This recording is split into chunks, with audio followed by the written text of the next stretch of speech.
Welcome student to the today's session of our subject, that is design of machine element 1, and we are going to see the design of quarter joint in this session.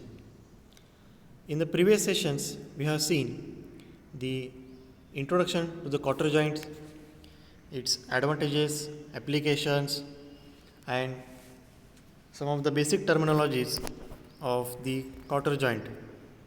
So, with further discussion on the quarter joint, we will start with the design of quarter joint.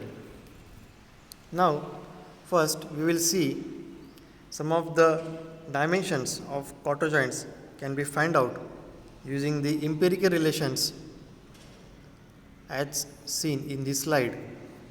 So, from this figure we can see the D is diameter of the rod. So, with the help of diameter of the rod, we can find out some other dimensions of the quarter joints using the empirical relations, such as first is diameter of spigot D1 is equal to 1.21 D. Next is diameter of spigot collar D2 is 1.75 times of diameter of the rod. The outside diameter of socket capital D1 is 1.5 times of D. The diameter of socket collar D2 can be found out using 2.4 times of diameter of rod. Next is mean width of the collar, that is B. The B is equal to 1.6 times D. The thickness of collar T, as shown in the above figure, can be found out using 0.31 times of D. The thickness of spigot collar T1, we can see in the right side of the figure, it can be found out as T1 equal to 0.45 times of D. And the last is the thickness of socket collar beyond the slot C or A can be found out as C equal to 0.75 times of D. So, with the help of D, that is diameter of rods, we can find out these dimensions easily. So, after getting all the dimensions, now we will move ahead with the design of quarter joint. In this next slide, we will find out the stresses induced at different sections of the quarter joint one by one. So, the stresses induced at different section of the quarter joints. So, first is the tension failure of rod at diameter D. It can be found out using sigma T equal to P by A, where P is tensile force on the rod and area is pi by 4 D square.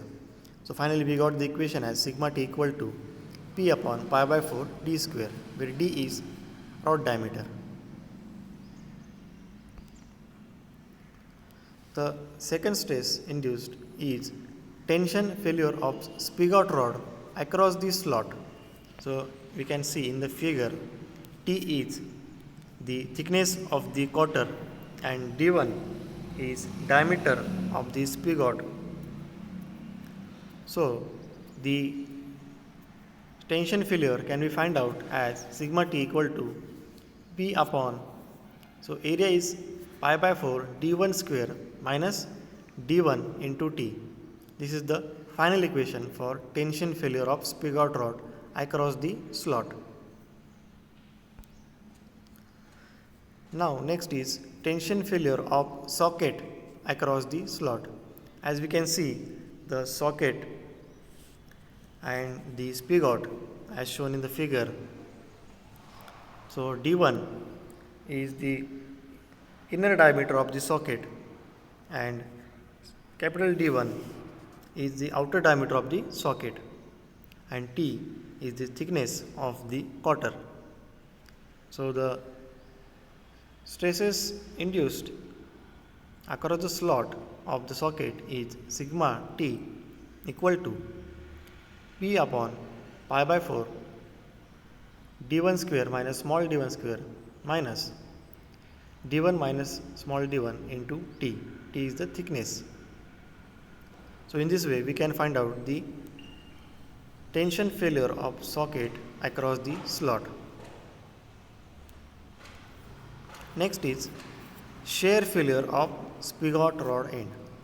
So in this figure we can see the areas in the shear of the spigot end, where A is the distance from end of the slot to the end of spigot and D1 is the diameter of the spigot. So the shear failure of spigot is equal to P, that is axial tensile force on the rod, divided by area, that is 2 times A into D1.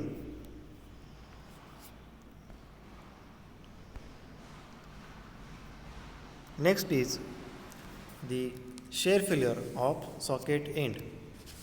So the shear failure of socket end can be found out from this figure. So we can see that here the socket end with D1, that is the inner diameter of the socket. Capital D2 is diameter of the socket collar and C is the thickness of the socket collar. So the shear failure tau can be written as force upon area. So here force is P divided by 2 times C capital D2 minus small d1. So using this equation we can find out the shear failure of the socket end. Next is the crushing failure of spigot rod or the cotter. So from the figure you can see the T is the thickness of the cotter and D1 is the diameter of the spigot. So the crushing failure sigma C will be equal to P upon D1 into T. The seventh part is crushing failure of socket collar. Similarly, from the above equation, in this case also, we can find out the crushing failure as sigma C equal to P by capital D2 minus small d1 into T, where capital D2 is diameter of the socket collar while D1 is the inner diameter of the socket. So equation is sigma C equal to P upon D2 minus small d1 into T. The next part is crushing failure of spigot collar. Similar to the previous case, in this case also sigma C will be equal to force upon the area, but here area is pi by 4 d2 square, where d2 is the outer diameter of spigot collar while d1 is the diameter of the spigot. So the equation becomes sigma C equal to force upon area, where force is P upon area is pi by 4 d2 square minus d1 square. Next is shear failure of spigot collar. So from the figure we can see that the area in shear of spigot collar is given by the cross lines. The D1 is the diameter of the spigot, T1 is thickness of the spigot collar. So the shear failure of spigot collar, that is tau, will be equal to P by pi into D1 into T1.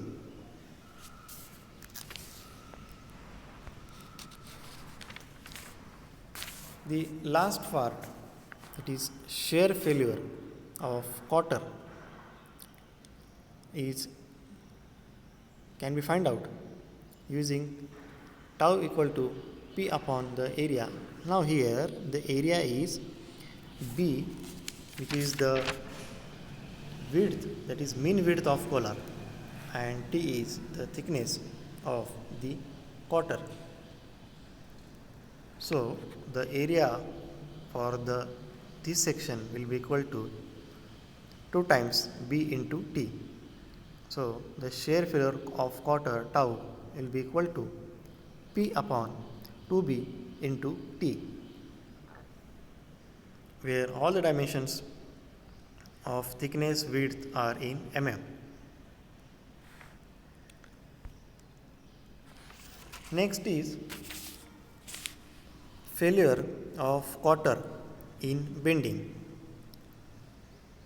So the bending stress induced in the quarter is sigma b equal to my by I in the yy section. So m into y is b by 2 and I in the yy section is TB cube by 12. So the final equation of the bending stress induced in the quarter will you get as 6m upon TB square. Now here the m, that is the maximum bending moment, can be found out using the equation, that is P by 2 in bracket capital D2 minus small d1 by 6 plus d1 by 4. So using this value of m in the equation of bending stress, we will find out the bending stress induced in the quarter. Now this bending stress induced in the quarter should be less than allowable bending stress of the quarter. So keep in mind that, I repeat, the bending stress induced in the quarter should be less than allowable bending stress of the quarter. So we have covered the design procedure and all the stresses and shear stresses and bending stresses covered in the quarter joint. So in the next session, we will see some of the numericals based on the design of quarter joint. Thank you.